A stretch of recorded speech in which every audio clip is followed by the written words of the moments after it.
Tracy from our small holding adventure. It's Saturday morning and I thought I would take you around a few things that I'm getting up to at the moment.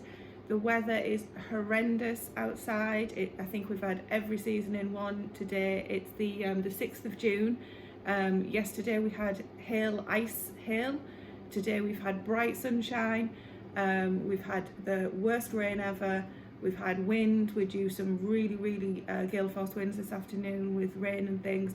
So I made the decision pretty early on this morning that it was going to be mostly an indoors day. The animals are done, fed, watered, plenty of water. So there's no need for me to go outside just at the moment. I might try and venture outside later to see if there's any damage or anything. But for now, I'm going to spend the rest of the morning indoors. I'll get some lunch ready. I'm going to have a look at where we are with our grocery challenge that we've got going on. And I'll show you around a couple of the things that we're up to just now. We've been through 2 weeks nearly since we went shopping to the supermarket, and to be honest with you, it's been fine. We've not been short of anything, which I wouldn't expect in the first 2 weeks, given that the challenge that we're currently doing is 6 weeks long. For those of you that don't know, we went shopping on the 25th of May, which was a bank holiday here. We won't be going back to the supermarkets for 6 weeks, which I think takes us to the 6th of July, if I remember correctly. So the plan is to use the items that we've got in our pantry and our freezer. We get a weekly veg box delivery because we grow a lot of our own stuff here, so we'll be using as much of that as possible as well.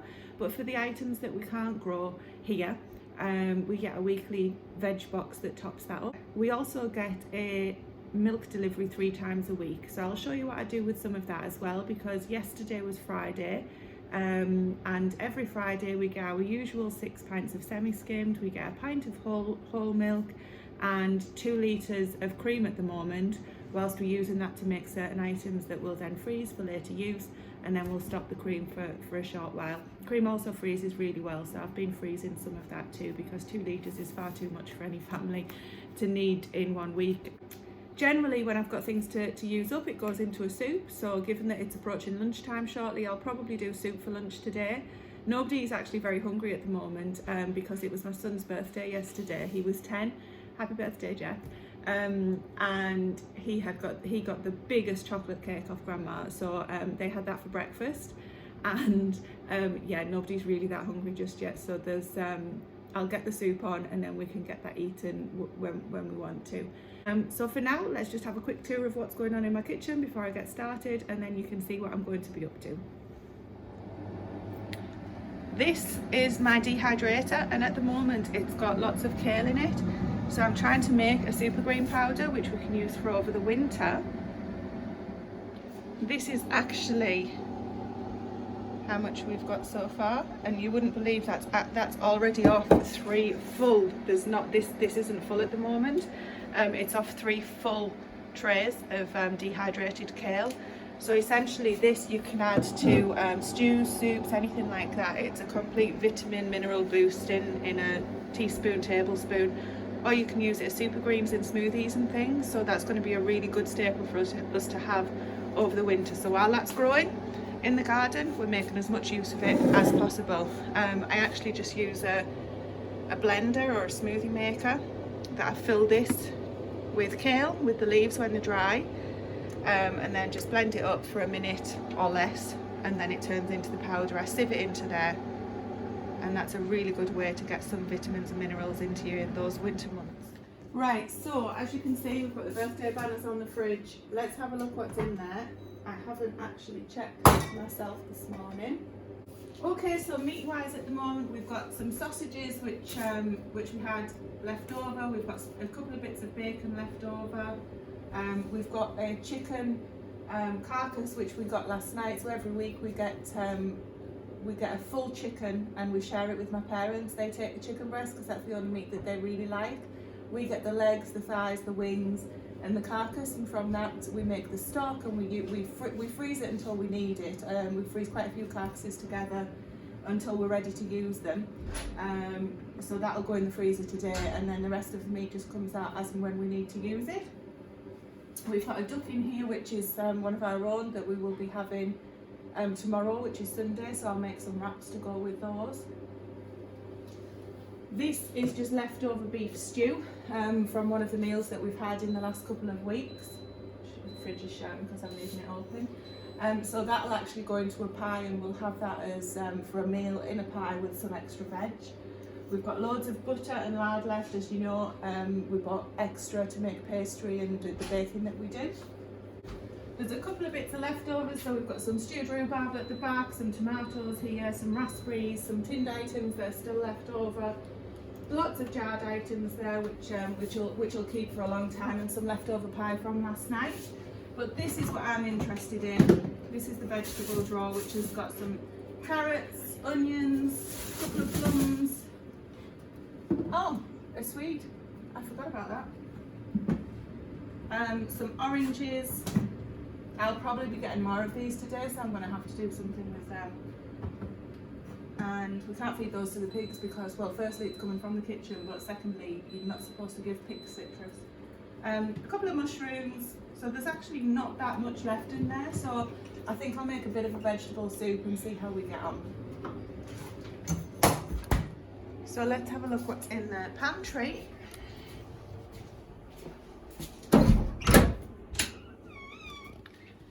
Okay, so we've got a couple of butternut squash still, which I've been promising to use and I haven't. Some sweet potatoes. Those two things go great together. There's a banana left, there's some old onions, a few potatoes, a lemon. There's absolutely loads to be getting on with still here. So this is, do you know, it really bugs me when people don't put things back where they're supposed to go. So we've got lots of tinned items still. So I think we can use some of these. And then it starts to get a bit messy, but that's okay. This is real life. We've got all sorts of things that we would be baking with to make jams, ground almonds, couscous, leftover flour, pasta. Oh, rhubarb and gin. We do have quite a supply of some jars of stuff which we don't actually use very often, but they're there just as plan B, or if I'm not very well, if somebody else needs to do the cooking. So always good to have things like that in. We still have some extra tomato ketchup, which the kids use a lot of, and who am I to tell them that they can't have it. Spare onions at the back there. Potatoes, some of which are starting to sprout, but still they'll be fine for certain things. Lots of bottles. Beef stock, because I'm not yet making our own beef stock. And some extra seasoning and things at the bottom there. So I think I've just spotted tortellini. So we bought 3 packs of these. We've used 1. So I think, where's that? That we'll have one of these in a soup for lunch. And I'll make another one because the kids aren't keen on this. So I might make a couple of soups. So I think that's going to work. Definitely need to use the butternut squash and the sweet potatoes soon though. They're not going to go off, it's just we need to make use of them. Okay, let's get started. The other thing I've actually got going on here that I should have mentioned is we're making our own rhubarb wine. So that's what it's looking like at the moment. So that's in week 1 of fermentation. So can you see it's not going to do it while I'm stood here, is it? It's just done it. There we go, it's bubbling away. So we've got some activity going on, so that's great. So that'll be when I have my next alcoholic drink. I'm not drinking at the moment, I'm just drinking what we're making. A few other things under there. So that's our last bag of porridge oats. That's going to be a problem. Okay, a couple of bags of pasta there, some rice. So I think we're going to need to start basing our next meals on rice. Okay, first of all, apologies if you can hear the dehydrator in the background. It's going to be on all the time now. So I've decided to make a tortellini soup for our lunch.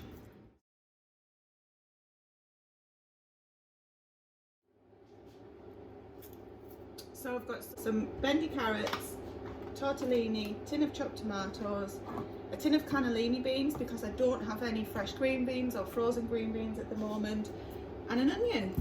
Always need an onion. So it's so easy to make this. You also need a litre of stock, which I've actually got defrosting on the Arga at the moment because we've got our homemade chicken stock that I did in my last grocery haul video. So I froze it in 500 millilitres sizes, so I've just taken 2 of them off, and that's busy defrosting on the Arga. So even though those carrots are beyond, you know, nice to look at necessarily, underneath they're going to be absolutely fine.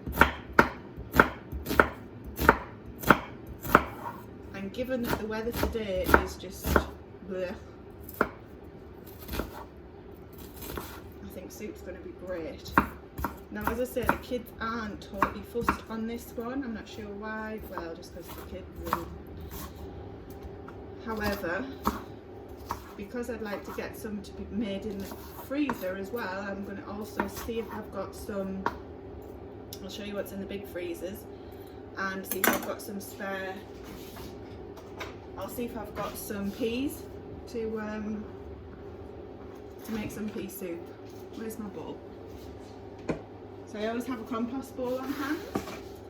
Put all of these items in.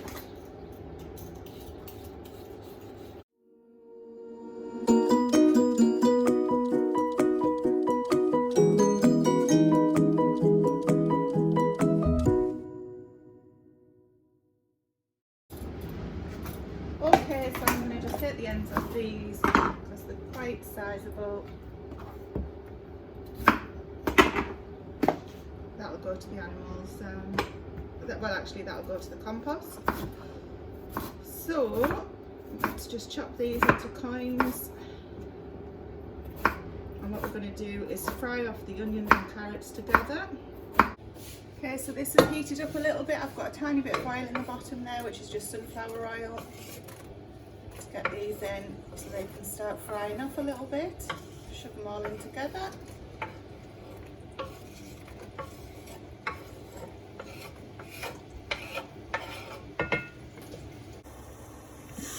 The timer's just gone off for 5 minutes, and that smells a lot. You can feel that the carrots are a little bit softer when you're touching them. That's perfect. So give it a mix. Add seasoning if you want to. I'm going to add in tin of tomatoes.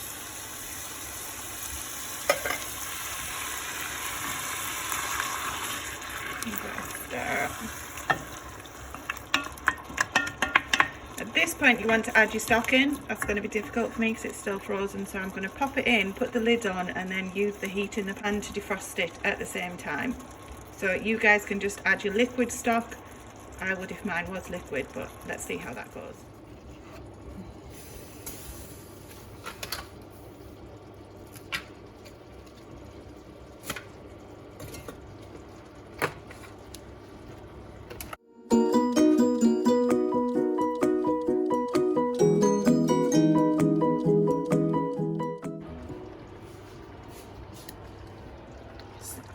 You can see they're still in 2 solid lumps, so I'm going to literally leave them like that, pop the lid back on for another 5 minutes and let that defrost. I'm in the garage now, not in the kitchen, where we keep 2 of our big freezers. So the contents of these are what's going to help us get through these next 4 weeks as well. So I just wanted to show you, I'm actually looking for peas to make the pea soup. So let's just have a quick look at what we've got in there. The smaller one and the larger one that are in use at the minute. This one hasn't got as much in it at all. Got mostly frozen rhubarbs. You can see at the bottom there there's meals that I make and freeze. Let's have a look in the other one, and then I'll have a look for the peas. This has been getting, oh, look at that, the lid's come off that. Oh, I have to eat that as a meal. This has been getting eaten down as well, because we were trying to use up what's in there, so we may just go over to 1 freezer, but to be honest, with the amount of produce that we're getting from the garden and the meat side of things here at the minute, I don't think we'll be able to. Right, let me have a look, see if we've got some peas.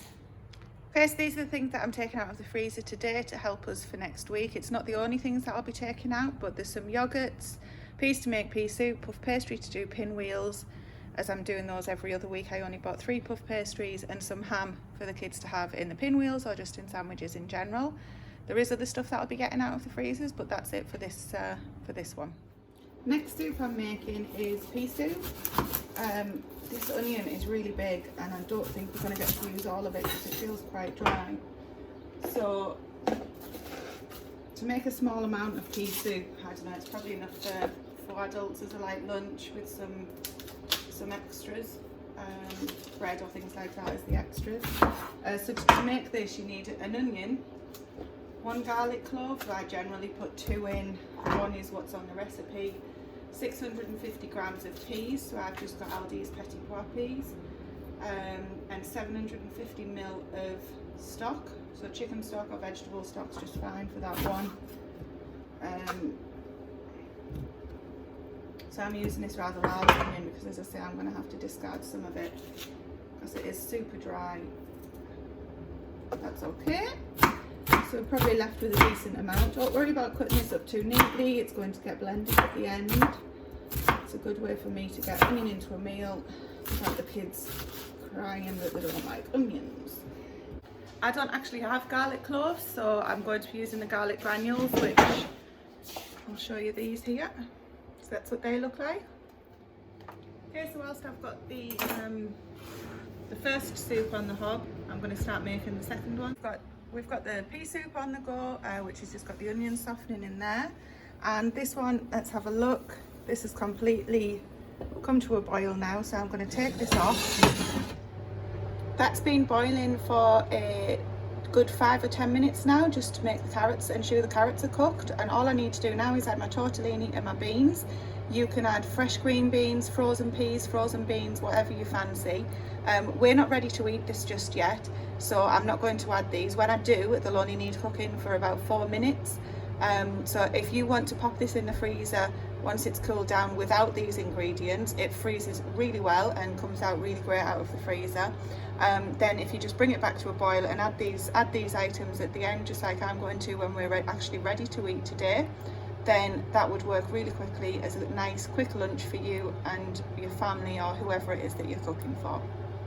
The pea soup calls for 650 grams of peas. I actually have a 700 gram bag of Petit Pois, so I'm just going to add all of those in. I'm not going to take off 50 grams. I'm just going to pop all of those in onto the onto the onion and the garlic granules that have been cooking away now for a few minutes.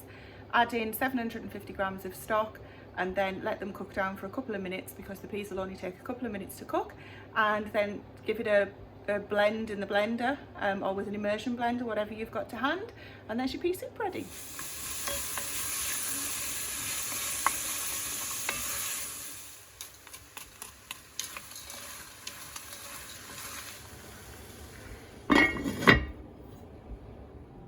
This is what it looks like after it's been on the boil for a few minutes for the pea soup. So now I'm just going to pop my immersion blender in and give it a whiz so it's nice and smooth for the kids to have.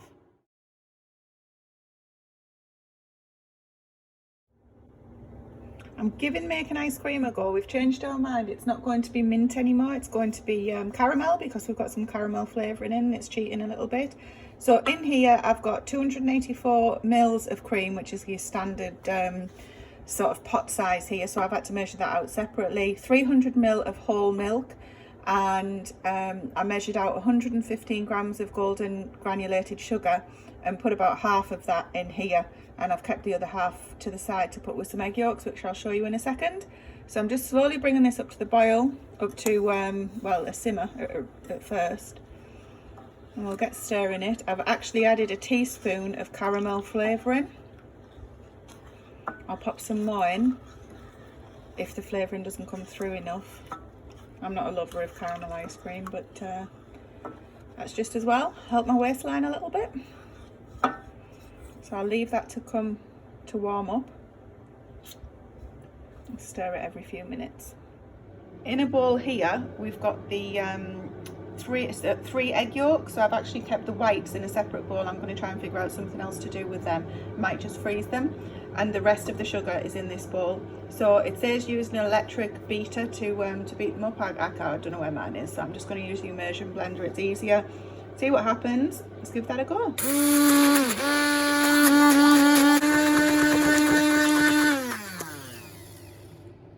Okay, so I've got my 3 egg yolks that I've been beating for a few minutes with the rest of the sugar. I'm going to tip a little bit of the cream mixture into the egg yolks just to loosen it all up a bit and to form a bit more of a liquid. Tip it back into here and then stir it until it brings itself to a custard form. Apparently that'll take 8 to 10 minutes, so let's see how it goes.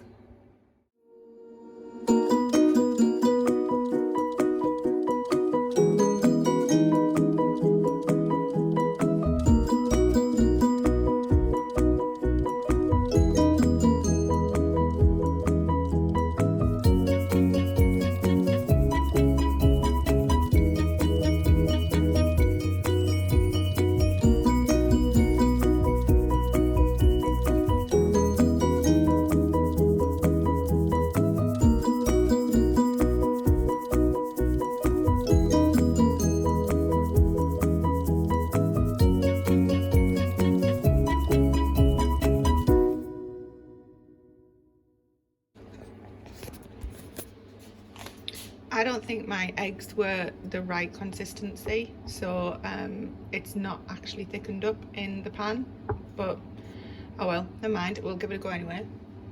So it says to tip it out after 8 to 10 minutes when it starts to take on a more custardy form, which I'm sure yours will if you get your eggs in the right consistency. Tip it into a bowl and then pop it in a bigger bowl that's got cold water in it, so that it cools it off quite quickly. So this should apparently take sort of the next 20 minutes or so to cool it right down. I'm not convinced about mine, but we'll see. And then pop it in the fridge for 4 hours before putting it in the ice cream maker. So the ice cream maker needs to have gone in the freezer the day before, so we did that yesterday. So fingers crossed it turns out reasonable. It's Saturday evening now, and we've had a great day with one thing and another. The ice cream has been in the freezer, it's in the fridge for a good few hours. Then I popped it into the ice cream machine. All that does is just stirs it round. So that then went into the freezer for an hour or so, came out just before we were ready to have it. I made a rhubarb crumble to go with it. So we've had a corned beef pannacle tea for tea, which is tribute to my nana, who's just recently passed away, because that was one of her favourite meals.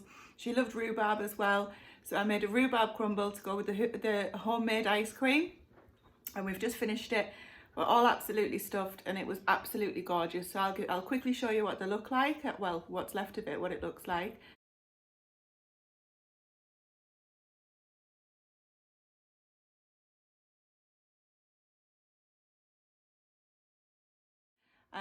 And the veg box has come. Can you believe it's got another butternut squash? Not that I got the butternut squashes from the veg box last time, but I've got 3 butternut squashes that I need to do something with now. So I'll do some videos on those in the coming weeks or the coming days. But for now, we're all ready just to relax for a little bit. We've got a few jobs to do outside. We need to get locked up, and then we can get our feet put up for the evening. So I hope everybody's okay. Thank you for watching. Thank you for supporting us. If you like these kind of videos, then please give us a like, and the best thing that you can do for us is subscribe to the channel and share this with your friends or people with similar mindsets. So thanks for watching.